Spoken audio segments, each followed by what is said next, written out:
You see, I know how dirty Donald is.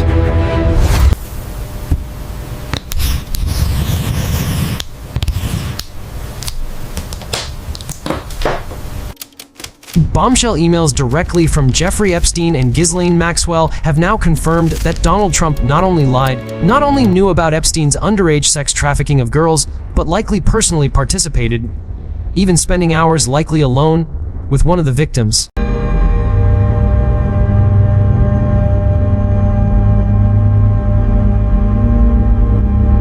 We're gonna go through and analyze the actual emails because they are absolutely gobsmacking. I have spent the last 17 years in my own prison. Jeffrey and all the co-conspirators did this to me.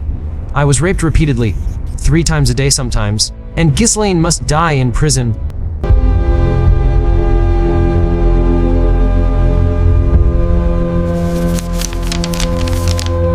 Sarah Ransom wasn't Jeffrey Epstein's only victim, but she might have said it best, because for nearly 2 decades, the story of Epstein has been one of power, privilege, and silence.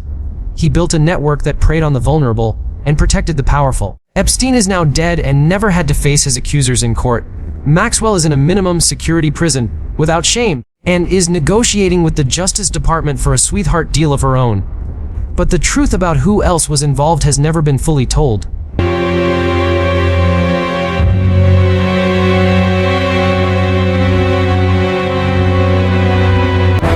This week, new emails surfaced, some written before Donald Trump ran for president.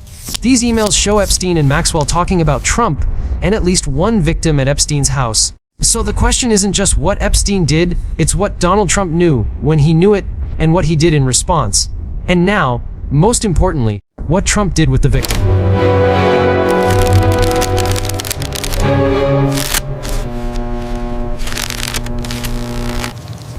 House Democrats, for the first time, have released written proof that Epstein and Maxwell discussed Donald Trump and a victim by name. The first email is from 2011.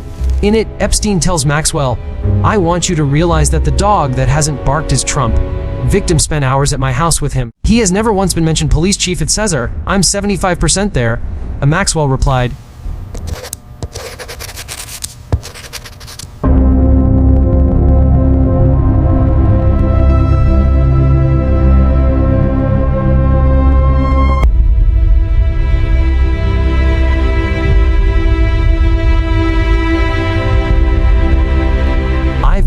about that. These messages, written before Trump entered politics, strongly suggest there was more between them than has ever been publicly admitted. Think about the wording. Epstein writes, "Victim spent hours at my house with him, on hours."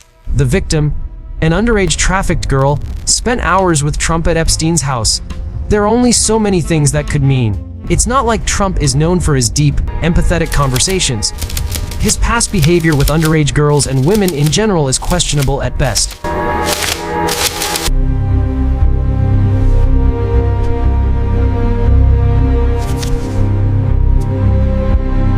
Then there's the dog that didn't bark.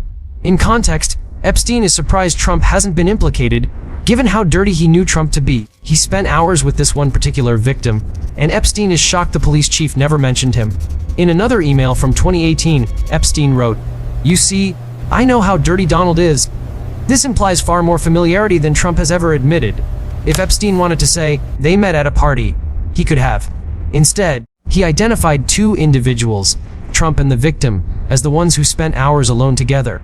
The newly released unredacted email revealed the victim mentioned was Virginia, presumably Virginia Gifford. At the time, Epstein was settling numerous lawsuits with his victims. Trump had not been sued, and Epstein appears shocked that Trump wasn't mentioned in the reporting around Virginia's victimization by Prince Andrew.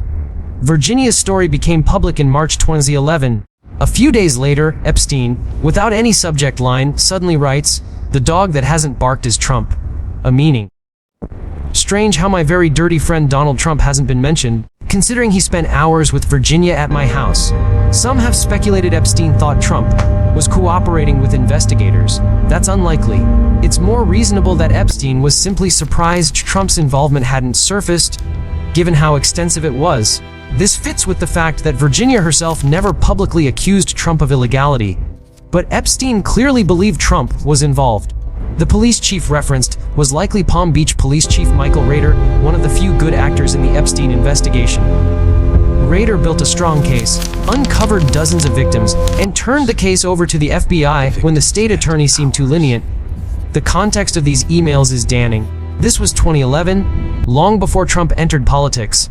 Epstein and Maxwell believed they were legally in the clear. They had no motive to lie or craft political narratives. These were two criminals privately discussing their friend, Donald Trump, and his involvement with a specific underage victim. This aligns with past history. In 2002, Trump said Epstein was a lot of fun and admired that Epstein liked beautiful women, many on the younger side. Yet when Trump ran for office, he repeatedly claimed he cut Epstein off, offering different stories each time. In some versions, Epstein assaulted a girl at Mar-a-Lago.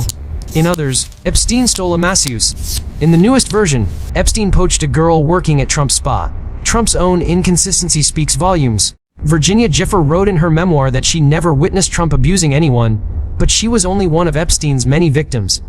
Over 150 women were compensated, with payouts exceeding $171 million. Given all this, you might assume Trump would distance himself from Ghislaine Maxwell entirely. Instead, when Maxwell was arrested for sex trafficking minors, Trump said, "I wish her well." Even after the Wall Street Journal revealed Trump contributed a lewd drawing to Epstein's birthday book, and Trump sent his personal lawyer, now second in command at the DOJ, Todd Blanche, to interview Maxwell in prison. Maxwell then described Trump as a perfect gentleman. Soon after that visit, Maxwell was transferred to a minimum security facility where sex offenders are almost never placed. Was this a quid pro quo? Did Maxwell defend Trump in exchange for a favor? And would Trump pardon her if he regained power? We don't know. But we do know that Epstein received an outrageous sweetheart deal in 2008, brokered by Alex Acosta. A deal that protected not just Epstein but his co-conspirators. Prosecutors identified 36 underage victims and drafted a 53-page indictment, only for Epstein to walk away with a sentence so light it remains one of the biggest legal scandals in U.S. history.